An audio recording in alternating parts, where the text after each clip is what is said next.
Dr. Zakir, what is the importance and the authority of the Sunnah of the Prophet Muhammad sallallahu alaihi wasallam?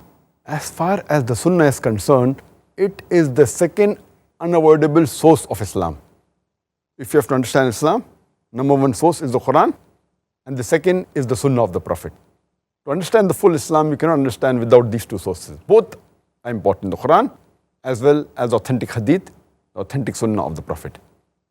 And as far as the importance of Sunnah is concerned, Allah says in the Quran, in Surah Nisa, chapter number 4, verse number 59, Atiullah wa atiur Rasul. Obey Allah and obey the Messenger. And those charged with authority among you. But if you differ among yourselves, refer it back to Allah and His Rasul if you believe in Allah and the last day. This is the best and the most suitable for the final determination. Here the word used in the Quran is atiyu, which means to obey. And it's used for atiullah wa atiur Rasul. Obey Allah and obey the Messenger. So the obey word is used for Allah and the Messenger, but it's not used for those charged with authority among you. That means the undisputed obeying is only for Allah and His Rasul. And further goes on and saying that if those among you, those charged with authority, if you differ among yourselves, refer it back to Allah and His Rasul. So Allah and His Rasul are the final authority. It doesn't say refer it back to those charged with authority. Because we know that many a time, the scholars, they differ among themselves. So if they differ, if any scholar differs, you go back to Allah and His Rasul, and the scholar who is in line with Allah and His Rasul, you have to follow him. So this is the importance of the Sunnah.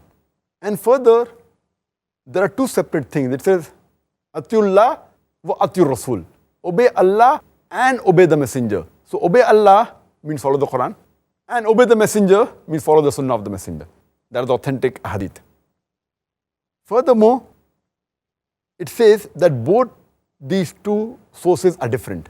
Quran is different, and the Sunnah, authentic Hadith, are different.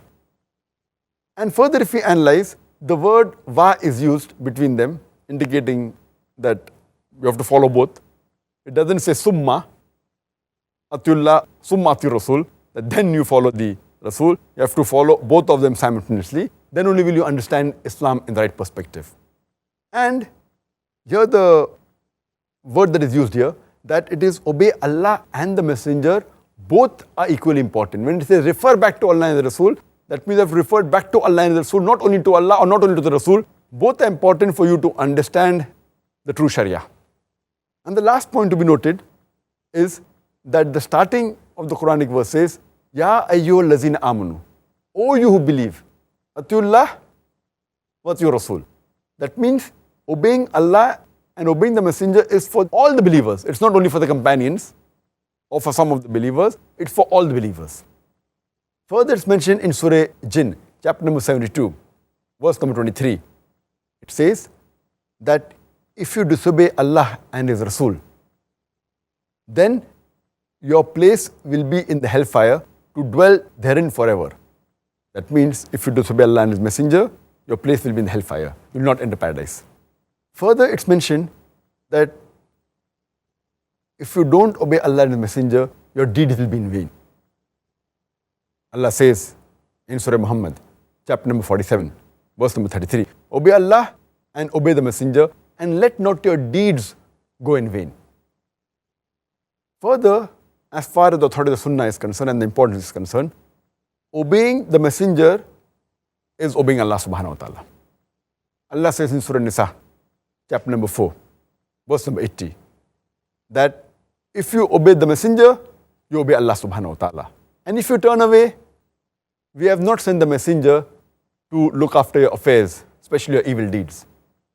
And further it's mentioned in the hadith of Sahih Muslim, volume number 3, hadith number 4518, the beloved Prophet Muhammad said that if you obey me, you obey Allah. If you disobey me, you disobey Allah. So obeying the Messenger is same as obeying Allah subhanahu wa ta'ala. And furthermore, Allah says in the Quran, in Surah Najm, chapter number 53, verse number 3 and 4, that the Messenger does not speak out of himself. It is nothing more than an inspiration sent down to him. And the beloved Prophet Muhammad Sallallahu Alaihi Wasallam said, it's mentioned in Sahih Bukhari, volume number 9, hadith number 7280. The beloved Prophet said that there are among the believers who will enter paradise and some will refuse to enter paradise. So the Sahabas asked, who would refuse to enter paradise?